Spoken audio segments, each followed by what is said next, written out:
Hello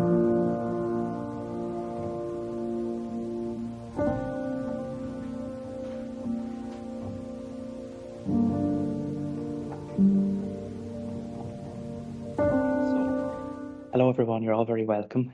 My name is Shane. I work in Bunclody Library and I work for Wexford County Library Service. Today we are doing our Mintel online event, which is Future Trends, with our speaker here, Brian O'Connor. Brian, you're very welcome. And Mark, you're very welcome as well. Thank you. Thank you for this. What I will say to everybody currently here live that we're recording the event, so if you have any questions, please hold off until the end of the event and we will take questions then. I just want to say as well, with regards to Mintel as a service, within Wexford County Libraries, Mintel is a free resource available in all the public libraries.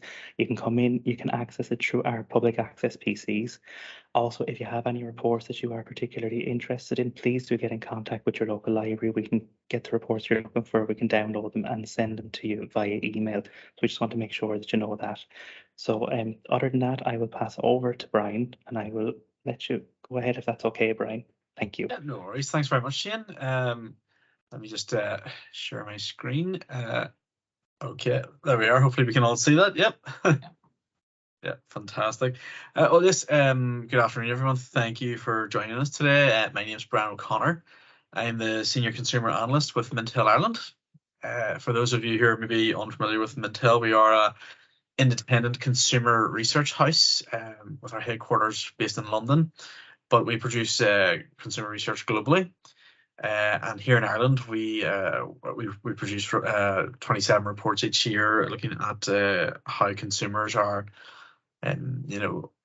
responding to changes in the market for everything from food and drink to tourism to finance and retail and beyond. So today I'm going to be discussing our global annual trends for 2023. Each year, our analysts across the globe look at the emerging trends and the evolving consumer trends all across the globe and identify the ones that we think are worth paying attention to for the year ahead. I have selected 3 to discuss with you today. They are, don't mind me when I actually get my slides to work. The meme mentality, intentional spending, and hyper fatigue. And then we'll just wrap up with some conclusions at the end. So yeah, as I say, our analysts look at our various trend drivers and kind of examine what are the key the challenges that are lying ahead and what are the implications of the evolving situation across the globe for consumers. Just briefly before we start, just to give you an idea of what we're looking at, the meme mentality looks at how consumers emerging from the pandemic, how their experiences being locked away has made them reevaluate their own identity, their own mentality of who they are, and we examine how brands could help consumers to shape their own identity and redefine themselves. Intentional spending looks at how current uncertainties about cost of living are moving consumers to be more likely to scrutinize products and prices before they buy, and how the challenges that's going to present to companies and the opportunities it's going to present them as well. And then finally, looking at hyper fatigue, which examines how for some consumers their exposure to like daily life and technology is kind of taking its toll on them mentally and physically, and kind of leaving them fatigued. And again, how brands can kind of step in and help consumers to de-stress, relax, and get back to things, and also to maybe develop healthier relationships with the likes of technology and work-life balance. So before we dive into those, I'm just going to talk a little bit about some stats from one of our recent household confidence tracker surveys, just to kind of set the scene about how we're kind of dealing with things at the minute. So in February, 50% of all Irish consumers, both consumers in Northern Ireland and the Republic of Ireland, claimed that they were worse off financially compared to the same time last year. By comparison, 22% said that they were better off. So what we're seeing here is the majority of consumers are going to be a wee bit less willing to kind of open their wallets, a little bit more likely to clutch their purses, And the challenge for that for companies is going to be encouraging consumers to to spend money, to splash out. So just to make you aware, throughout this presentation, when I refer to Irish consumers, I am referring to consumers both in Ireland, in Northern Ireland, and the Republic of Ireland. So it's an all Ireland basis. In each of our reports, we look at both sectors of the market, NI and ROI. But just for handiness sake, I'm just looking at the whole island. But yes, 39% of consumers in February said that they rated their financial situation as just being okay, which means that they're able to pay their bills, they're able to take care of all their basics, but it leaves them with very little in terms of disposable income afterwards, for luxuries, for nice things, for even just for saving. And this is kind of been a bit of a decline from consumers maybe reading their finances as healthy to just okay. Just over a third of consumers said that they were, read their finances as either being tight, or they were struggling, or they were in, serious trouble. And there has been a bit of a growth in that as well over the last 12 months as consumers are facing higher costs of living. And looking ahead, a quarter of consumers said that they were worried that things were only going to get worse in the next year. And perhaps a wee bit more depressingly, 5% said that things were already pretty bad and they really couldn't see how it was going to get worse. So it kind of gives you an idea of, for a lot of consumers, they are struggling with bills, they're struggling with finances, and the impact they're having on their psyche and their willingness to kind of buy products. Of course, one of the roots of all this is the war in Ukraine. 38% of Irish consumers said that the situation in Ukraine had a major impact on their financial situation. But the sentiment has changed a bit between October of 2022 and February this year. There was a 10 percentage point decline in consumers feeling as such. 44% said that it had a small impact, and just 9% said it had no impact on their finances. But for most consumers, they're more than aware of the impact that the war has had. The sanctions on Russia, and suddenly like the shortage of gas and oil. It's been very disruptive, and the increase in gas and oil has filtered down to other products as well, because it's not just us at home having to pay more to heat our homes or for electric.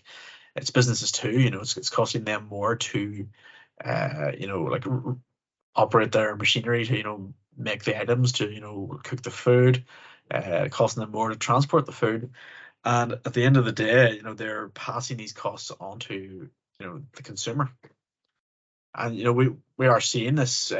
80% of consumers that we interviewed in February said that they had been affected by higher food prices in the last 2 months. And what we're seeing is consumers having to make their food budget stretch further than what they would have previously. And many are doing this by maybe trading down, maybe opting to move from branded products to more own label products, or even shopping more via discounters or cheaper outlets, just to kind of make their food budgets stretch. Whenever you're looking at consumer price inflation of between 8 to 9% in the last 12 months, wages have not been keeping pace with that. So in real terms, we are like consumers are poor, but we still have to meet the basic requirements. We still have to eat, we still have to power our homes, we still have to commute, we still have to like heat our homes as well. And this is an issue for many. 78% indicated that they have been affected by the costs of gas and electricity in the last 2 months. As you might expect, there was a increase in consumers feeling that way from summer of last year to winter this year. But we have seen a bit of an improvement in this sentiment. Fewer consumers saying that they were being affected by gas and electric prices, because like we're hopefully moving out of the dead of winter. You may maybe not feel as much today if you're if it's snowing where you are, but it means that consumers are maybe not having to run as much with their heating. Also, energy prices are coming down a bit. Just yesterday in Northern Ireland, Firmus Energy announced a 25% cut on gas prices, which was very welcome by people who had seen their gas bills increasing quite often last year. 65% of consumers said that they had cut their use of fuel and electricity at home in order to cope with cost increases. And it's an interesting notion, for consumers who are maybe more likely to be struggling. Some of them are making a decision between heating and eating. Are they going to stay warm this winter? Are they going to be heating their homes, or are they going to be using the money to buy food? Certainly not a great situation to be in. And it has seen consumers maybe taking steps to try and stay warm during the winter. Argos, for example, saw quite a run on electric blankets, at the tail end of last year there, because consumers were considering an easier way to keep themselves warm this winter rather than, turning on the heat and trying to heat the whole house. But look, it's not all doom and gloom. 47% of consumers said that, yes, while they were concerned about their financial prospects for the next 12 months, ultimately they figured they'd be okay, they'd be fine, they'd come through it. And almost a quarter said that they were confident that they're going to be okay, which is a sentiment that we're seeing, a bit of improvement on between October and February of last year. Which is good news. If consumers are feeling like they're coming through the current cost of living crisis, yes, maybe they are a wee bit poorer, but that they can survive, they can make adjustments and come through it. So that being said, let's get cracking on to looking at the trends. And I'm going to start off here with the me mentality. So what is this? Well, what is our own identity? Each of us has a notion of who we are and what our place in society and the world and our families are. And identity in many ways is built on your daily routine and your habits. So along comes COVID-19 and the lockdowns, and suddenly everyone's routines and habits are massively disrupted. It changed everyone's routine. It left people at home, dealing with unusual situations. And in some ways, it's, saw consumers maybe question, who they are as a person, And part of this is because, like a lot of our, social interaction suddenly was moving from, offline to online, like Facebook and Twitter and TikTok and all the other different platforms that people were using to keep in touch. And, for many, it was in, formulating this like digital identity. And as we are moving out of pandemic, we're back in the wild. We're out, shopping again. We're going to work. We're socializing. But consumers are still questioning, who they are. What are their values? What is their place in the world? And there's an opportunity here for brands to kind of step in and say, well, we can help guide you. Maybe you can use our brands to kind of define yourself as a person, or you can consumers are going to gravitate towards brands they think that are going to reflect the values that they want to hold, or their the image they want to portray to the world. So just some consumer data here. In the UK, 37% of social media users said that they were using social media to kind of compare themselves to others, and we would expect a similar sentiment among Irish consumers as well. But this is what it is. Consumers are part of how they identify themselves is always going to be in comparison to others, particularly in their peer group. And one has to ask themselves how how healthy is that? Is that a good way of kind of trying to identify yourself? Because what a lot of people are presenting online on social media platforms, it's the curated self. It's what they want to show you. Somebody said to me, nobody ever posts the first photograph they take. They might take 100 photographs and they maybe don't, talk about their lows. It's highs and hey, look how great my life is. So in many ways, it's kind of maybe leading more consumers to be, aspirational in their, their goals for life. And also leading more consumers to want to stand out. 27% of Irish consumers, when interviewed in November last year, said that they like to stand out from a crowd. So yes, while a lot of people want to fit in, for a growing number of consumers, particularly those in younger age groups, they want to stand out. They want to be seen as unique. They want to have their own unique identity from the crowd.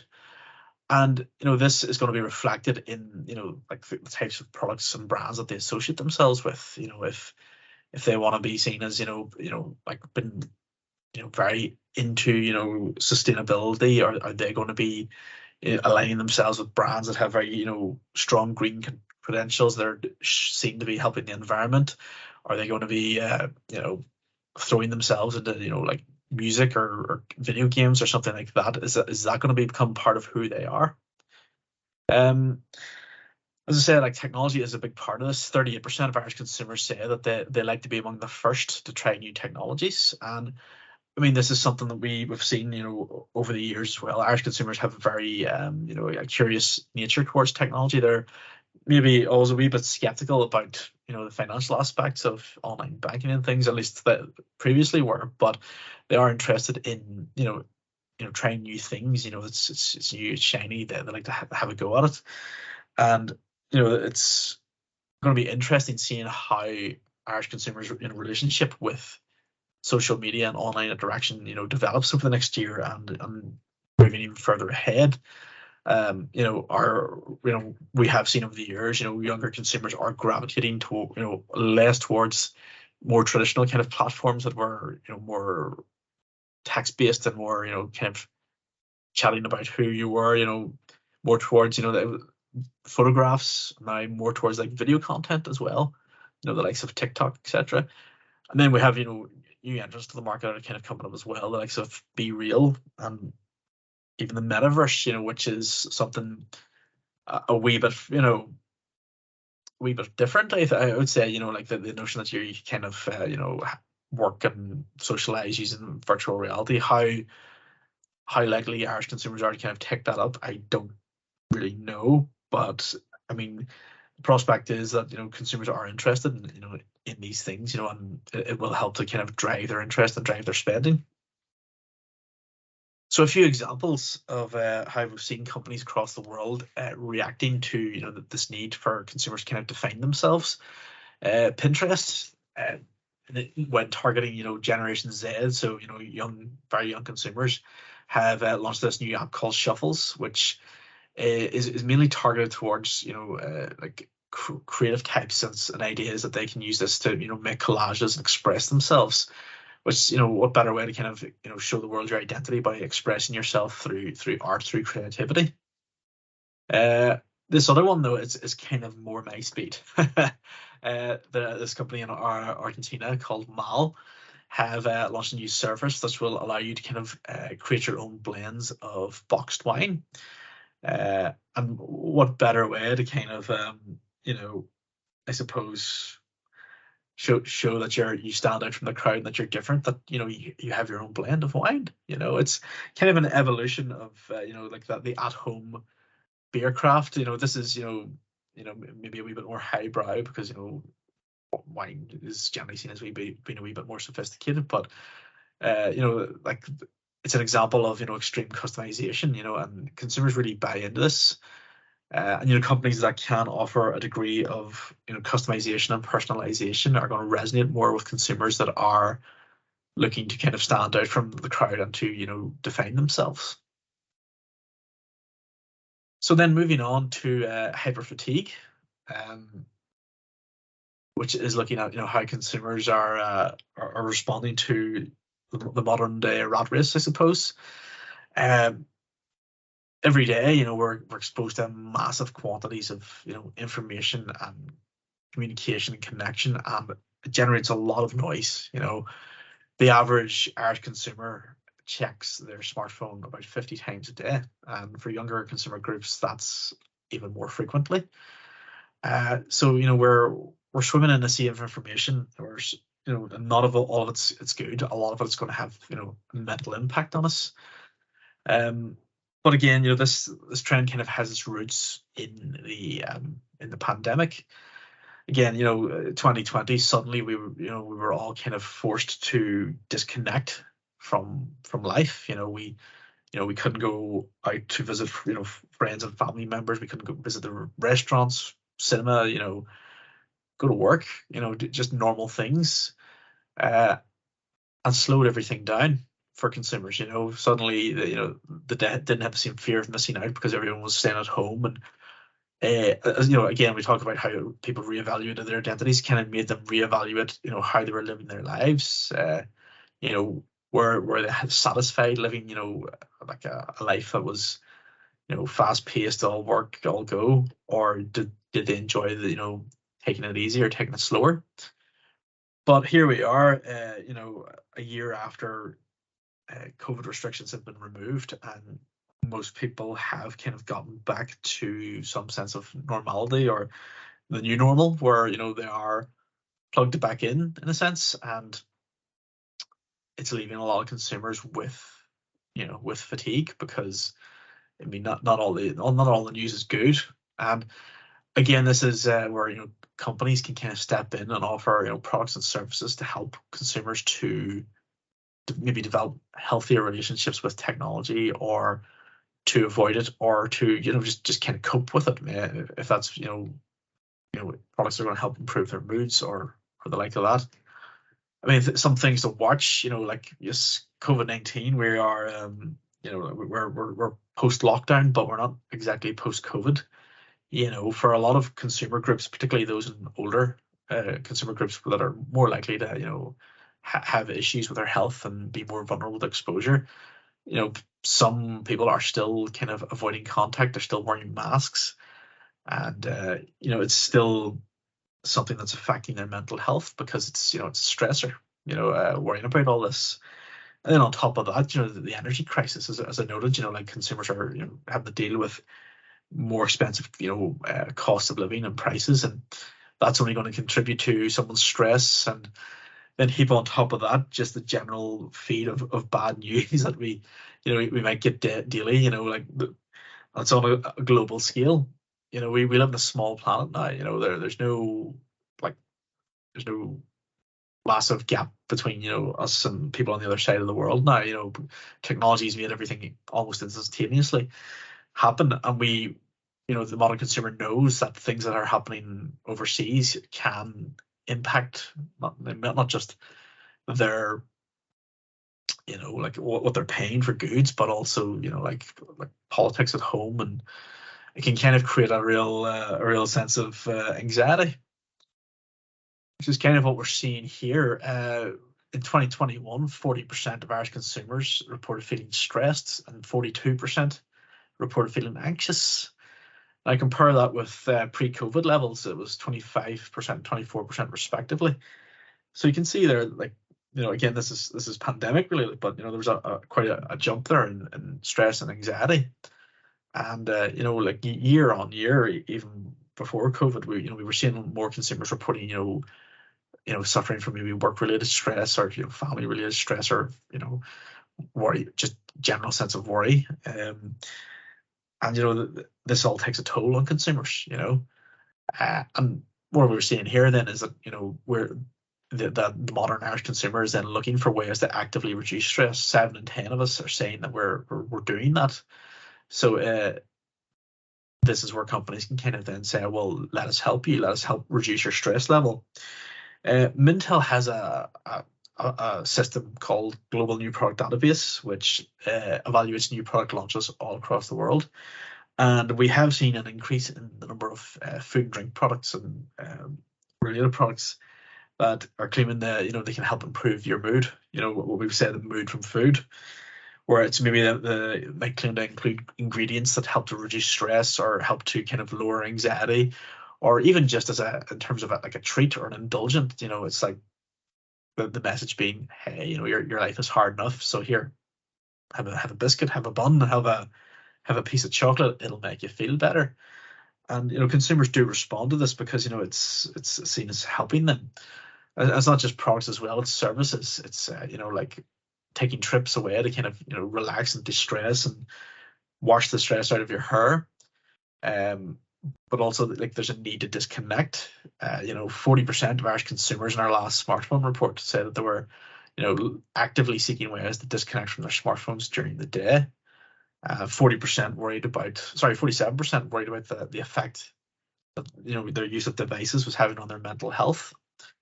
And we see companies respond to this as well, particularly around tourism and leisure, where you might have hotels and resorts that are actively don't include Wi-Fi as a service offered in the hotel to discourage their guests from using it, to kind of again give them an opportunity to disconnect. In some cases, you might even see globally there's hotels that insist you hand over your phone on check-in, just to kind of allow you to step out of your normal everyday life and just be and think for yourself.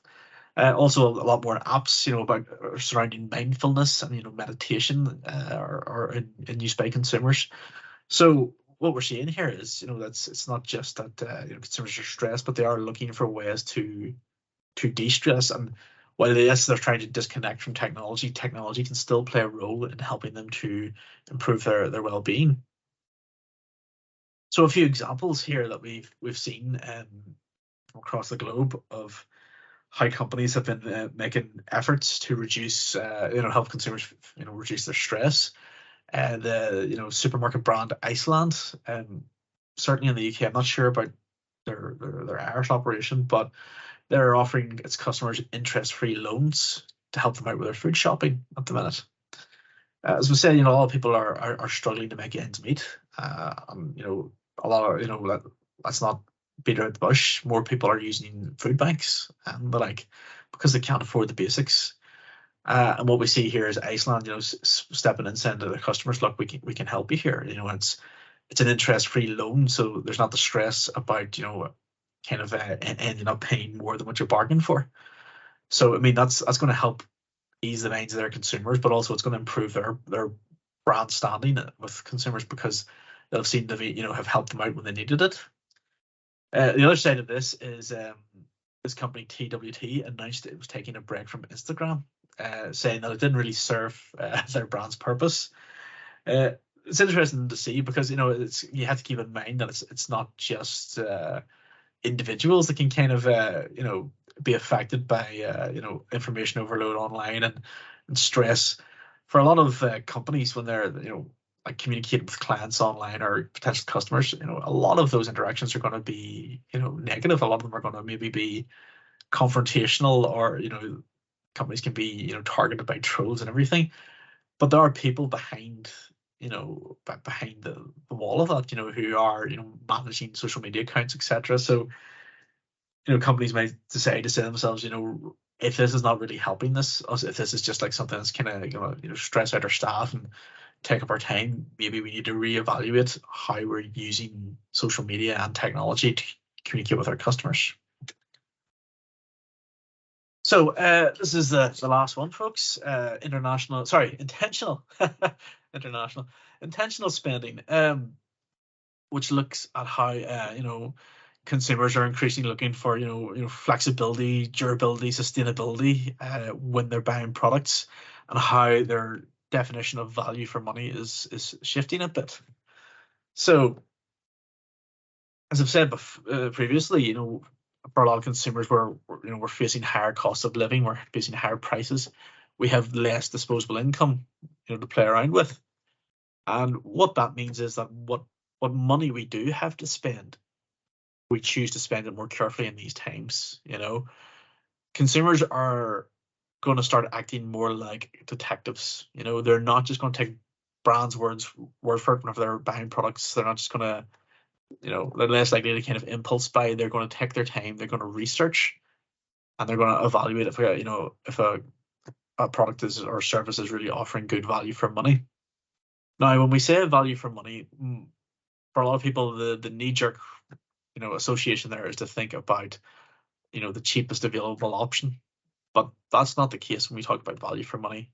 Value for money is offering an acceptable level of quality or acceptable number of features or benefits for a price that the consumer thinks is fair to pay, what they're willing to pay.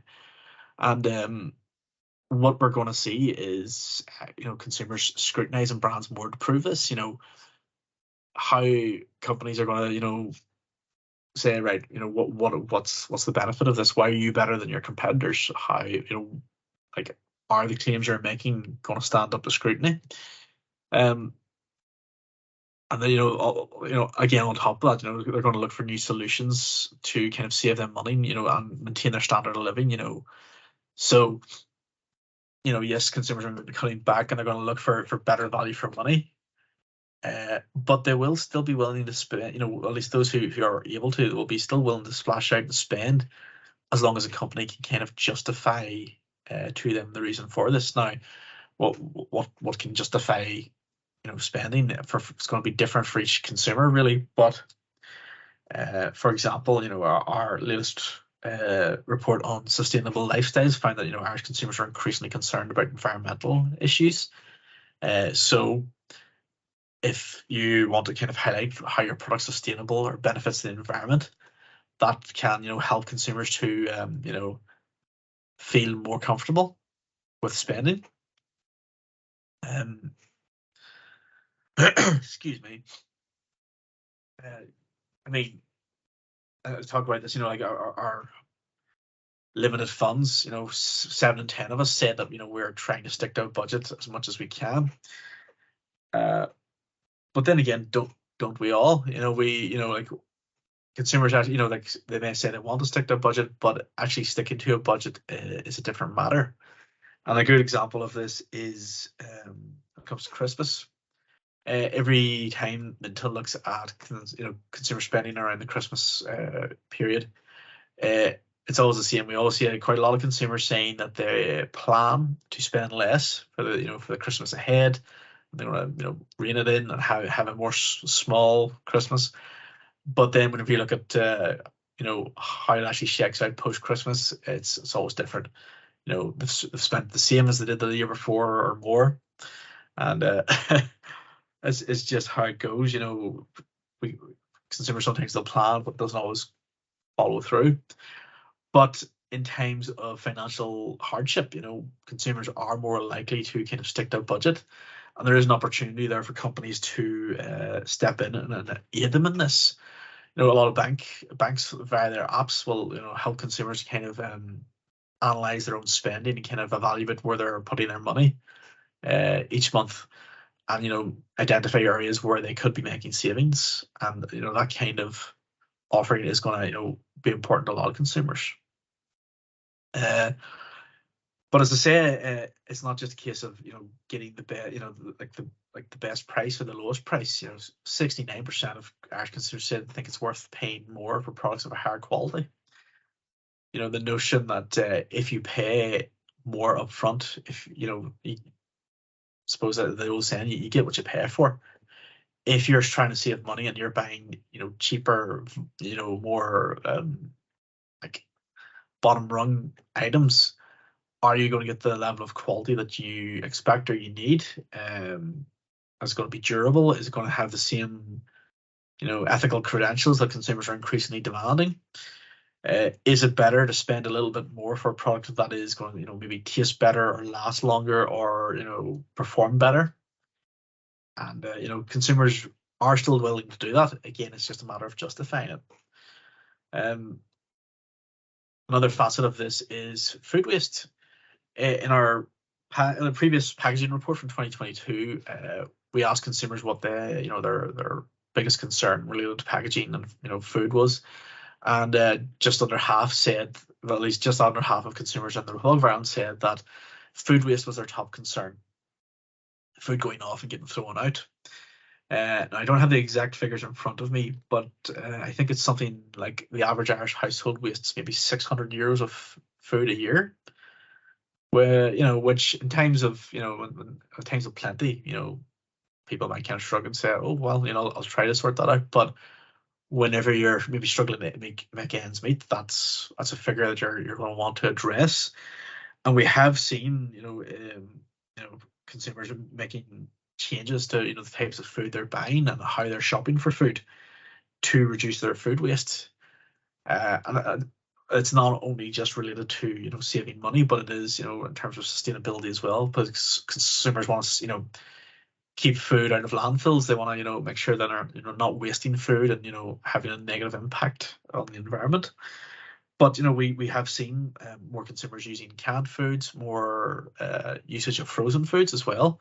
An interesting finding we had during the pandemic was about 30% of Irish consumers noted that they were considering buying a second freezer or a bigger freezer to accommodate, storing more food at home and reducing food waste. But yeah, I mean, this is what we have. It's a matter of, good intentions versus actual execution. We try to budget, we try to plan, but what actually happens is a different matter. That's maybe just a matter of trying to change, habits. I mean, a good example of this. I mean, we talk about food waste, and the most wasted type of food in Ireland is bagged salad, where we all buy it at the start of the week, thinking, "Oh yes, I'm going to eat more salad. I'm going to be healthier." But at the end of the week, it's brown, it's decayed, and it goes straight in the bin because we didn't bother, or our priorities shifted. So it's a case of should you be buying it if you're not going to be using it, or is there a better way to be kind of trying to put salad into your diet? So just a few examples here of unique ways we're seeing companies helping consumers, understand the value of their products or adding value to their products. In China, this designer brand featured the cost of materials and manufacturing on its price tags.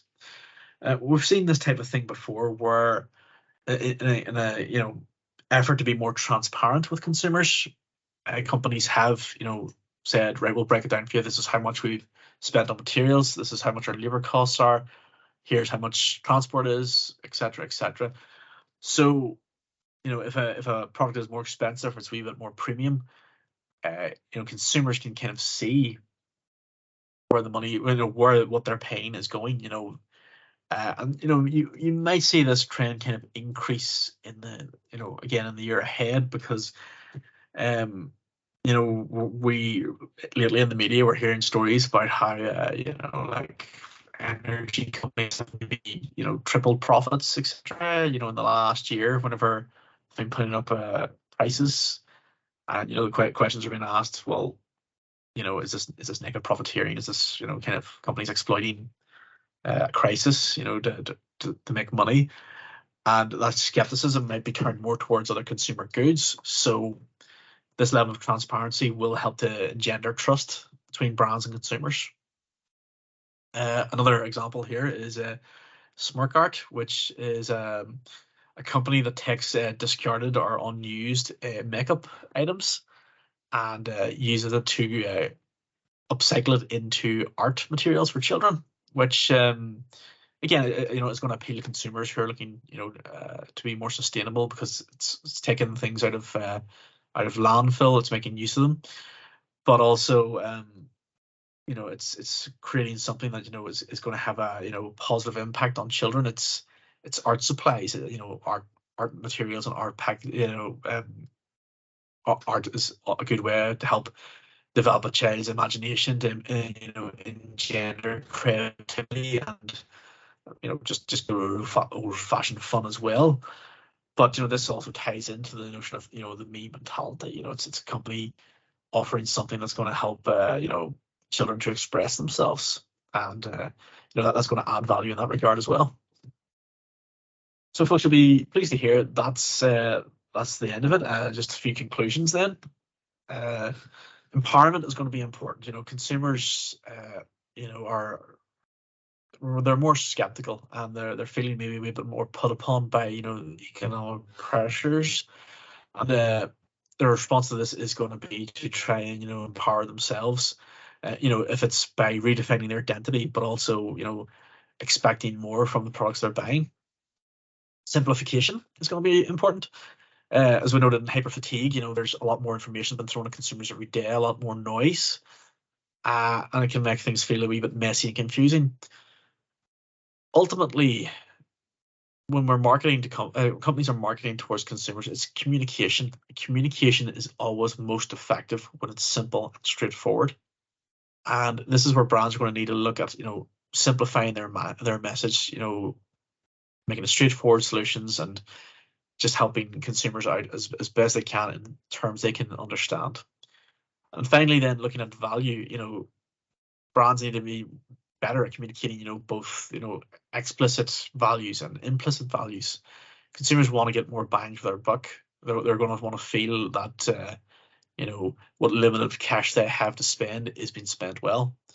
And, helping consumers kind of sidestep buyer's guilt as by, offering them products that, not only, are going to feel like they were worth the price, but maybe have, other benefits that are going to make them feel like, okay, maybe I had a positive impact there by maybe supporting a local company, or like being better for the environment, or taking a positive step towards improving my own health.